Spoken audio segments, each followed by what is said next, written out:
네, 오늘 저녁에 주시는 말씀은 요한계시록 14장 1절에서 5절까지입니다. 한 목소리로 읽겠습니다. 또 내가 보니 보라, 어린 양이 시온산에 섰고 그와 함께 14만 4천이 서 있는데 그들의 이마에는 어린 양의 이름과 그 아버지의 이름을 쓴 것이 있더라. 내가 하늘에서 나는 소리를 들으니 많은 물소리와도 같고 큰 우레소리와도 같은데 내가 들은 소리는 검은 고 타는 자들이 그 검은 고를 타는 것 같더라. 그들이 보좌 앞과 네 생물과 장로들 앞에서 새 노래를 부르니 땅에서 속량함을 받은 14만 4천 밖에는 능히 이 노래를 배울 자가 없더라. 이 사람들은 여자와 더불어 더럽히지 아니하고 순결한 자라. 어린 양이 어디로 인도하든지 따라가는 자며 사람 가운데에서 속량함을 받아 처음 익은 열매로 하나님과 어린 양에게 속한 자들이니 그 입에 거짓말이 없고 흠이 없는 자들이로라. 아멘. 네, 계시록의 말씀은요, 많은 상징을 사용합니다. 구약의 꿈이나 환상에도 사실적인 현상보다는 그러한 상징적인 언어로 많이 현실을 나타냅니다. 이것은 하늘에 있는 세상을 정확히 나타낼 땅의 것이 없기 때문에 그래요. 그래서 사실 우리 자신도 땅의 우리의 모습과 하늘에서 보게 될 우리 자신의 모습이 전혀 다릅니다. 오늘 말씀에도 주님이 1절에 어린 양으로 소개가 되시잖아요. 그러나 주님의 모양이 어린 양이냐? 그렇지는 않습니다.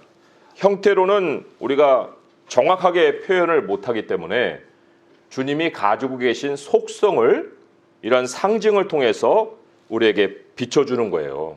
구약에는 나라들이 많은 짐승들로 표현이 되는데 그 짐승에 해당하는 속성을 그 나라들이 가지고 있기 때문이다. 그래서 그러한 짐승으로 이제 나타낸다, 이렇게 보는 거죠. 그래서 요한계시록 우리가 생각할 때는 그 그대로를 생각할 것이 아니고 그 배후에 숨겨져 있는 그러한 이제 속성을 우리가 깊이 생각해 볼 수가 있습니다. 아무튼 또 뭐 그러한 속성을 어떤 것이 가지고 있다고 해서 그걸 모든 걸 다 거기다가 다 또 적용을 할 수는 없어요.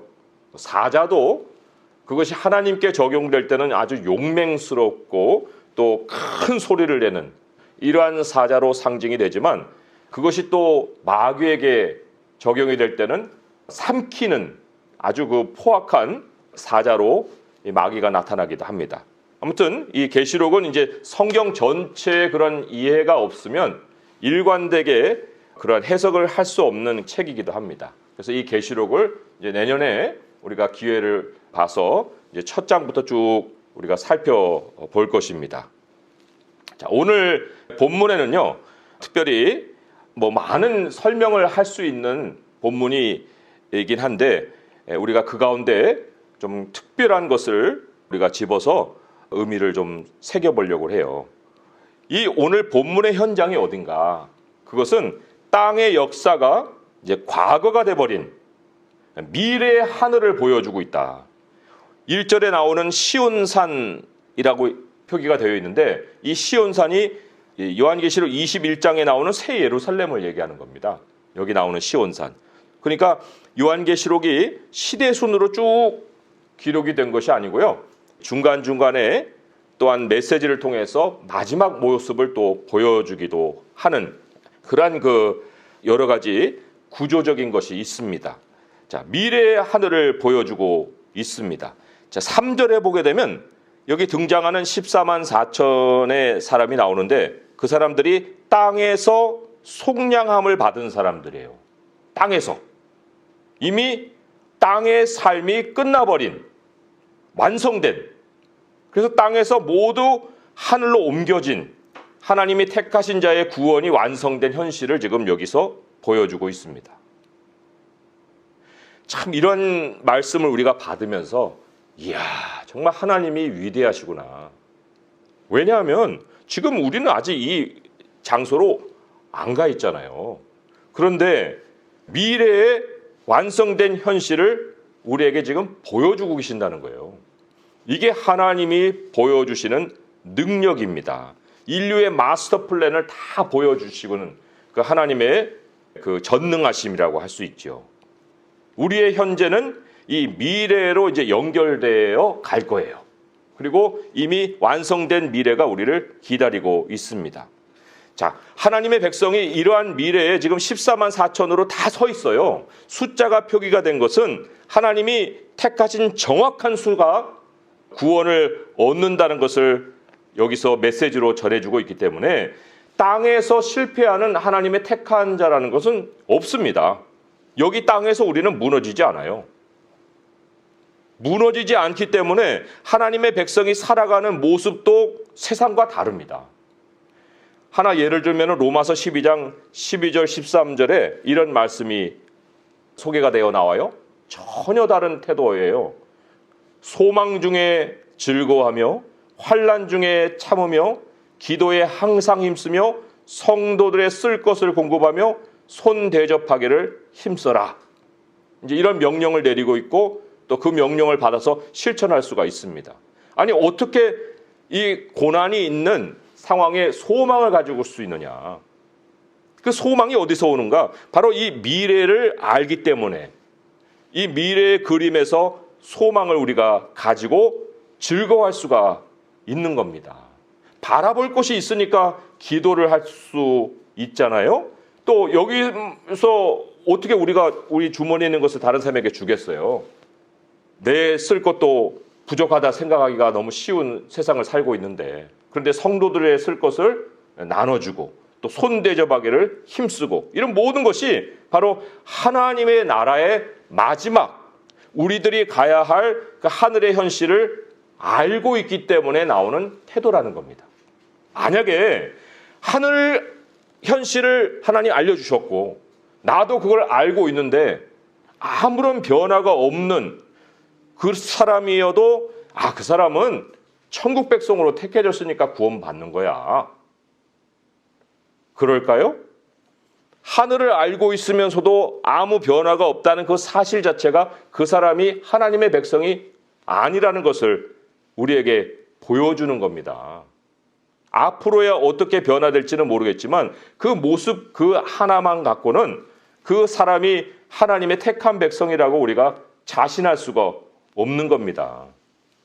본문에 14만 4천의 백성을 우리가 이제 그 성격을 좀 분석해 볼 텐데 그 중에 대표적인 것이 여기 4절에 보면 중간쯤에 이런 말이 나오죠.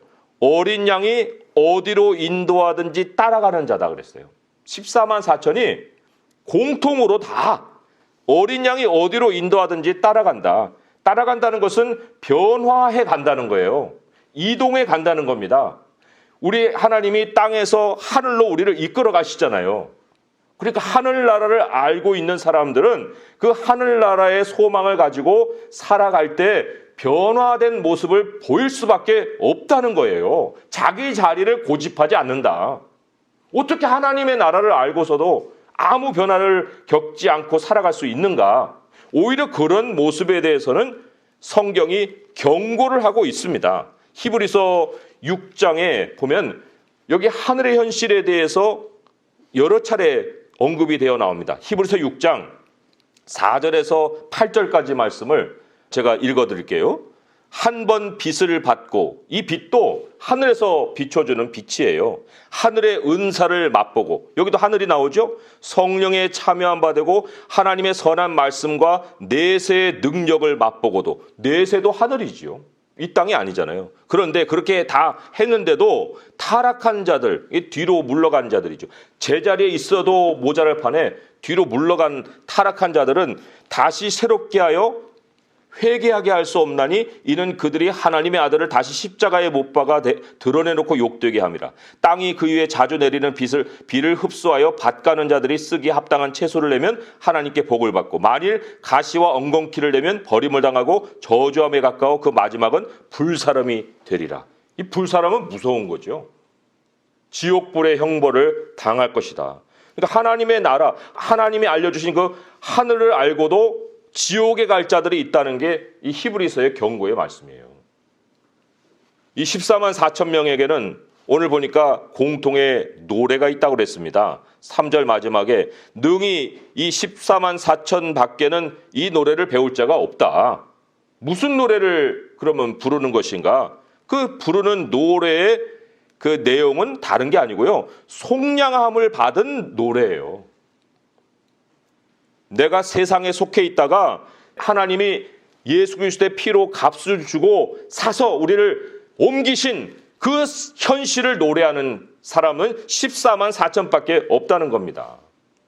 이동하는 노래예요. 하나님의 나라로 향하는 노래예요. 구원을 체험한 그 노래를 14만 4천 명은 공통으로 부른다.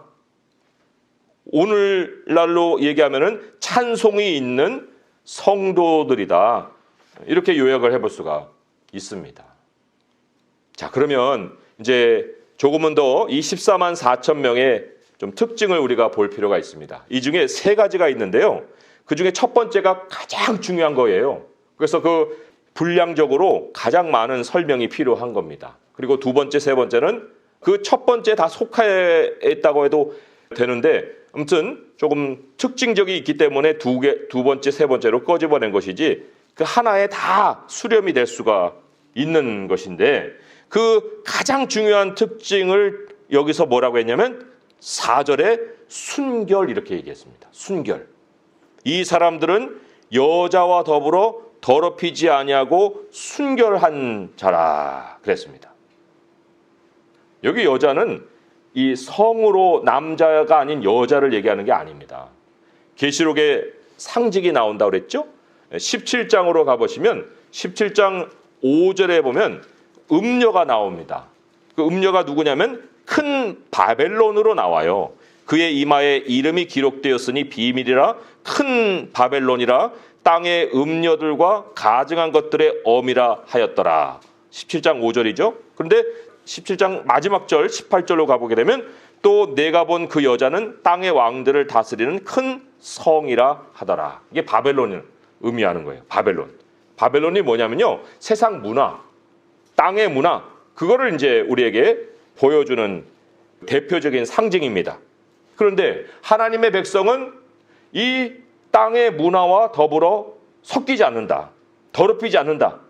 그렇게 얘기했습니다. 그러면 도대체 어떤 구체적인 모습이 더럽히지 않는 거냐?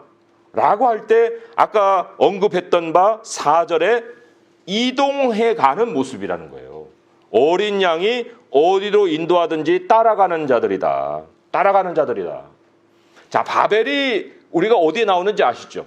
창세기 11장에 바벨이 나옵니다. 그게 바벨의 기원이에요. 근데 그 바벨에서 사람들이 가졌던 특징이 뭐였습니까? 그 사람들의 특징이 멈추는 거예요.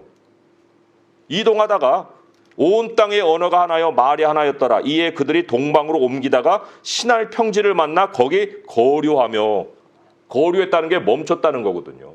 멈춰서 뭘 했습니까? 4절에 보니까 우리 이름을 내고 지면에 흩어짐을 면하자 하고서 도시를 건설했죠. 하나님이 도시 건설하는 것을 멈추게 하였더라 하는 말씀이 있지만 어쨌든 그들이 지은 그 바벨이 뭐였냐면 도시였습니다. 도시. 바벨은 세상 문화, 도시 문화, 땅의 문화를 얘기를 하는 겁니다. 인류의 이름을 내자 그랬잖아요. 인본주의, 휴머니즘. 오늘 14장에 보게 되면 여기 이 14만 4천에게는 어린 양의 이름하고 아버지의 이름이 그들의 이마에 있어요. 가장 사람을 알아볼 수 있는 게 이마인데 거기에 예수 그리스도를 믿는 그 그리스도인의 정체성이 있는 반면에 지금 창세기 11장에 소개하는 인류는 자기들의 이름, 이마에 자기밖에 없어요. 인류를 나타냅니다. 그러면서 이 도시를 건설하고 했는데 이게 사탄이 하나님을 흉내내는 모습이에요. 하나님이 마지막 새 예루살렘을 건설하는 것을 다 알고 자기도 땅에서 이러한 모든 민족을 모아서 성을 만들고자 하는 시도를 한 겁니다. 그런데 하나님이 그들을 이제 흩어놓으시죠. 흩어진 상황에 12장 처음에 나오는 인물이 아브라함이에요. 아브라함은 모든 하나님의 백성을 대표하는 인물인데 그 아브라함의 특징이 뭐였냐면 이동입니다. 그렇잖아요? 1절에서 4절의 말씀을 같이 한번 읽어볼까요? 창세기 12장 1절에서 4절까지 말씀입니다. 함께 읽어보겠습니다. 시작. 여호와께서 아브라함에게 이르시되 너는 너의 고향과 친척과 아버지의 집을 떠나 내가 네게 보여줄 땅으로 가라. 내가 너로 큰 민족을 이루고 내게 복을 주어 내 이름을 창대하게 하리니 너는 복이 될지라. 너를 축복하는 자에게는 내가 복을 내리고 너를 저주하는 자에게는 내가 저주하리니 땅의 모든 족속이 너로 말미암아 복을 얻을 것이라 하신지라. 이에 아브라함이 여호와의 말씀을 따라갔고 롯도 그와 함께 갔으며 아브라함이 하란을 떠날 때 75세였더라. 예, 중요한 게 4절에 나오죠. 이에 아브라함이 여호와의 말씀을 따라갔고, 롯도 따라갔지만 롯은 중간에 어떻게 멈췄습니까? 소돔성에 가서 멈췄다가 거기서 아주 막 심령이 괴로워지는, 평생 그렇게 살다가 마지막 심판 바로 전에 끄집어내갖고 불에서 끄집어내는 막대기 같은 존재가 됐잖아요. 바벨하고 대조된 모습이 바로 이동이었다는 거예요. 내가 너에게 보여줄 땅으로 가라. 우리는 보통 이 하나님이 아브라함에게 보여준 땅이 가나안이겠다 생각하지요. 아니에요. 가나안은 아브라함이 거쳐가는 장소였을 뿐이에요. 히브리서에 보게 되면 하나님이 그에게 보여주실 그 땅은 하나님의 나라입니다. 새하늘과 새 땅을 향해서 하나님이 아브라함을 이끌어 가셨어요. 히브리서 11장 8절에서 10절까지를 또 제가 읽어드리면 거기에 그게 명확하게 표시가 되어 나옵니다. 히브리서 11장 8절에서 10절의 말씀 제가 읽어드릴게요. 믿음으로 아브라함은 부르심을 받았을 때 순종하여 장래의 유업으로 받을 땅에 나아갈새 갈 바를 알지 못하고 나아갔으며 믿음으로 그가 이방의 땅에 있는 것 같이 약속의 땅에 거류하여 동일한 약속을 유업으로 함께 받은 이삭 및 야곱과 더불어 장막에 거하였으니 이는 그가 하나님이 계획하시고 지으실 터가 있는 성을 바랐습니다. 터가 있는 성, 이 터가 어디에 있겠어요? 하늘에 있죠. 하늘의 성 예루살렘을 향해서 아브라함은 이동해 나갔습니다. 어린 양이 이끌어가는 대로 그 따라가는 삶을 살았다는 거예요. 그러니까 순결이라는 게 뭐냐? 몸도 깨끗하게 하고 마음도 깨끗하게 하고 온갖 더러운 것에서 나를 지키는 거, 그것은 그냥 국어사전적인 순결이죠. 성경이 얘기하는 순결은 하나님이 이끄는 대로 따라가는 거예요. 순종이라고 해도 되는 단어라고 볼 수가 있습니다. 따라가는 거, 따르는 거. 어디로 인도할지는 모르지만 아무튼 어디로 인도하시는지 간에 이제 따라가는데 어떻게 그러면 그렇게 따라갈 수 있을까? 그것도 오늘 말씀에 여기에 14장으로 돌아오면은 그 말씀의 힌트가 나옵니다. 거기 보면 어린 양이 어디로 인도하든지 따라가는 자며 사람 가운데서 속량함을 받아 처음 익은 열매로 하나님과 어린 양에게 속한 자들이다, 그렇게 나와요. 처음 익은 열매다. 그래서 하나님과 어린 양에게 소유가 된 백성들이다, 이렇게 나오죠. 이 처음 익은 열매라는 것이 그들이 하나님을 따라갈 수 있는 이유예요. 이게 무슨 얘기냐면요, 하나님의 것, 우리가 추수를 하면은 우리가 다 먹을 수 있는 것이 있고 하나님께 구별해서 드려야 될 것이 있어요. 이 처음 익은 것은 하나님의 것으로 구별해 놓는 것입니다. 인류가 어마어마하게 많은데 그 가운데 하나님이 자기에게 속한 자를 구별하십니다. 이건 하나님이 사용하시는 거예요. 하나님의 것이기 때문에 사람이 손을 못 댑니다. 그 존재가 누구냐면 14만 4천이라는 거예요. 야고보서에는 조금 더 자세하게 여기는 사람 가운데라고 얘기했지만 그 범위는 더 넓죠. 야고보서 1장 18절 보게 되면 그가 그 피조물 중에 우리로 첫 열매가 되게 하시려고 자기의 뜻을 따라 진리의 말씀으로 우리를 낳으셨느니라. 하나님의 것을 삼게 하기 위해서 하나님이 진리의 말씀으로 우리를 낳아서 이제는 우리가 우리 뜻대로 살지 않고 하나님의 뜻대로 살게 해 주셨다는 겁니다. 우리는 하나님이 우리를 하나님께 속해 하게 하기 때문에 세상 사람의 한 사람으로 묻혀서 못 살아요. 살고 싶어도 못 삽니다. 주인이 하나님이세요. 내가 내 인생을 결정할 수가 없어요. 하나님께 물어야 합니다. 주님, 내가 어디로 따라가야 합니까? 나를 무엇에 하나님이 구별을 해놓으시고 삶을 허락하십니까? 주인께 물어야 인생을 알아 살아갈 수 있는 존재가 바로 14만 4천입니다. 왜 주님이 어린 양이겠어요? 어린 양의 속성이 뭡니까? 목자를 따라가는 거예요.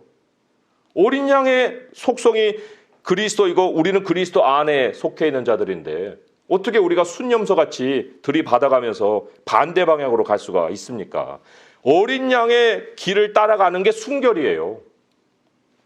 그런데 얼마나 많은 그리스도인들이 도시 문화에 섞여가지고 살아가는지 모릅니다.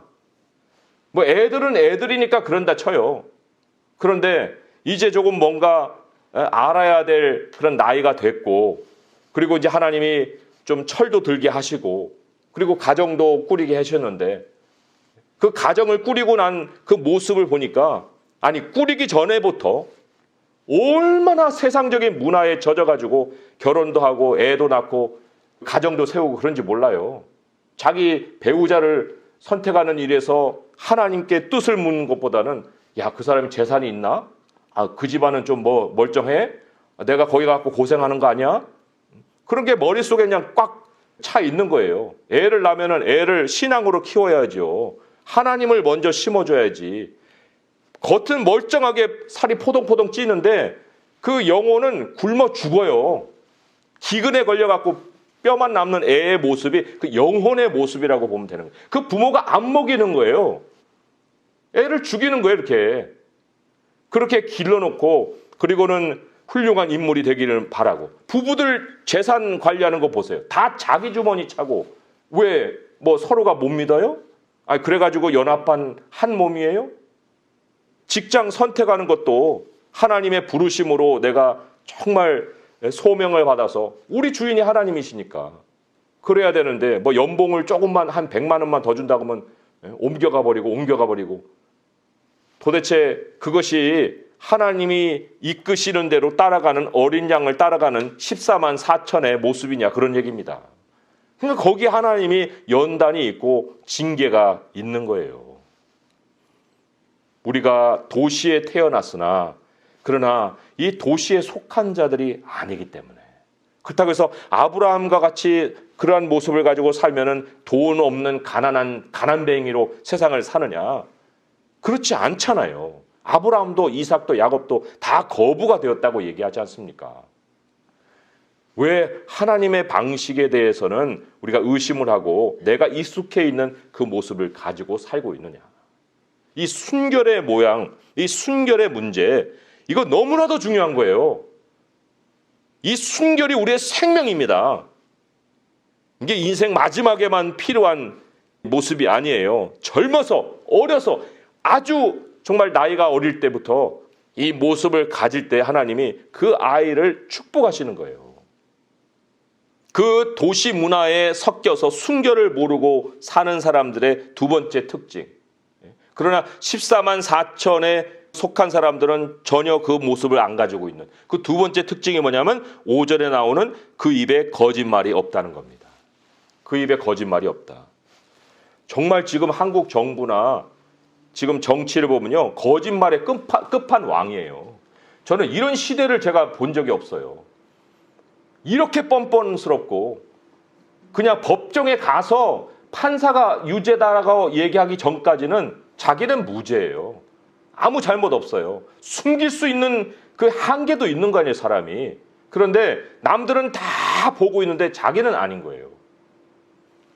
그러한 현실을 보고 있자니 정말 내가 사는 이 땅이 무슨 지금 어떤 지경에 빠져 있는가, 이걸 절감을 합니다, 요즘. 그런데 그런 세상의 사람들 보면은 다 성공했다고 생각하죠. 돈 있고 힘 있고. 그런 인간 사회가 거짓말이라고 하는 그 터 위에 세워져 있는데, 그 터 위에서 나도 같이 집을 지어서 멀쩡한 사람으로 살아가고 있다는 것이 이게 얼마나 무서운 일입니까? 권세의 터도 거짓말, 부자의 터도 거짓말, 성공의 터도 거짓말, 몽땅 거짓말. 사탄의 이 속성이 거짓이잖아요. 거짓의 압이. 그런데 그 거짓말이 그 터가 되어 있는 그 사회에서 내가 사람들에게 칭찬받는 인물이 되었다? 어떻게 된 겁니까 도대체? 하나님께 통과되지 않을 인생으로 사람들 앞에 인정받아봐야 끝은 비참해지는 겁니다. 그렇게 안 해도 하나님이 성공해 주신다고 하잖아요. 겸손하라. 때가 되면 내가를 높여주시리라. 그래야 내가 하나님 앞에 떳떳하고 사람들 앞에서도 정말 진실한 모습으로 세워가며 살지요. 일단 첫 반응이 거짓말이에요. 당신 그거 했지? 아니요. 했는데? 안 했습니다. 아주 그냥 뭐 얼굴 색도 안 변해요. 그런 도시 문화 속에 우리가 섞여서 같은 거짓말을 하면서 살아가고 있는 것은 아닌가. 도시 문화의 성공자들은요, 경계해야 합니다. 부러워할 것이 없어요. 세 번째, 이 14만 4천 명의 특징의 세 번째가 흠이 없는 자들이라고 그랬습니다. 거짓말도 없고 흠이 없다. 이 흠이 없다는 거는요, 도덕적인 어떤 그 흠결이 없다는 얘기가 아닙니다. 하나님께 드리는 거는 다 흠이 없어야 돼요. 내 자신이 하나님이 받으실 만한 예물이 되려면 흠이 없어야 됩니다. 하나님이 기뻐하시는 예물이 흠이 없는 예물이에요. 이 흠이 없다는 얘기는 이제는 완성되어서 흠이 없는 자들이지만 땅에서 살 때는 내가 하나님의 신부로서, 어린 양의 신부로서 하나님이 기쁘시게 받을 예물로서 내 자신을 드리기를 힘써왔던 사람이라, 그런 뜻입니다. 미래를 위해서 자기를 준비해서 살아온 사람이다. 이게 14만 4천의 사람들의 공통적인 특징이었다는 겁니다. 우리의 미래입니다. 이게 14만 4천이 우리가 앞으로 되어질 그 모습이에요. 성경이 보여준 그대로 이제 이렇게 우리가 변해 가야 할 텐데, 땅의 삶이 의미가 있는 것은 바로 이러한 미래의 우리의 모습을 우리가 알고 있기 때문이라는 것이죠. 정리합니다. 말씀을 정리하면서 나는 정말 이동해 가고 있는가? 아니, 내가 안 가고 싶어도 세월은 나를 이동시키잖아요. 그러나 떠밀려서 이동이 아니라 정말 어린 양이 이끄시는 대로 아브라함과 같이 갈 바를 모르지만 2021년이 어떻게 펼쳐질지 몰라요. 그러나 그 2021년도 하나님의 손에 있습니다. 하나님이 열어주시는 대로 1월을 살고 2월을 살고 3월을 살고 한 해를 채우면 그 다음이 또 찾아오고 그 다음이 또 찾아오는 거죠. 하나님께 우리의 삶을 맡기고 이제 다시는 우리는 세상의 한 사람으로 돌아갈 수 없는 그 현실을 우리는 살고 있기 때문에 이동을 해야 되고, 그리고 거짓에 찌들려 있는 이 세상을 보면서 나는 진실한 모습을 가지고 있는가를 늘 점검을 해야 하고요. 그리고 하나님이 기뻐하시는 신부로서의 모습, 흠이 없는 내 모습을 가지고 살 때에 하나님이 우리를 그 새 예루살렘의 모습으로 인도해 가시는 줄 믿습니다. 도시 문화에 우리의 가치관이 젖어 있으면 거기에서 빠져나오고 순결함을 가지고 우리 하나님이 준비해 놓으신 그 미래의 완성된 현실을 향해서 살아갈 수 있는 성도 될 수 있기를 주님의 이름으로 축원드립니다. 기도하겠습니다. 하나님 아버지, 14만 4천 명 참으로 하나님께서 정하신 그 수가 아버지 앞에 서서 새 노래를 부릅니다. 그들의 큰 소리가 하늘에서 울려나며 그들의 노래 안에는 속량의 그 체험이 있는 기쁨이 있습니다. 아버지, 우리도 주님이 우리를 빼내어서 우리 하나님의 백성이 되게 하셨습니다. 어린 양이 어디로 인도하시든지 간에 우리는 따라가는 자들이며 아브라함의 자손으로 살아가고 있습니다. 아버지, 우리들의 본향이 우리를 기다리고 있사온데 그 나라에 이미 도착한 사람들의 그 마지막 모습이 바로 우리들의 모습인 것을 가르쳐 주시니 감사합니다. 아버지, 이제 저희들 세상 문화, 도시 문화에 섞여 더러워지지 않게 하여 주옵시고, 또 거짓이 입에 담아 사는 사람들의 그 모양도 닮지 않게 하여 주시옵고, 우리 자신이 주님 앞에 늘 주님이 기뻐하시는 예물로서 우리 자신을 드리기에 부족함 없는 삶을 살아가게 하여 주옵소서. 도시 문화를 빠져나와서 새 예루살렘으로 향할 수 있게 하시옵고 그 새 예루살렘의 문화를 이 땅에서 익히며 살아가는 저희 모두가 되게 하여 주옵소서. 우리 주 예수 그리스도의 이름으로 감사하며 기도합니다. 아멘.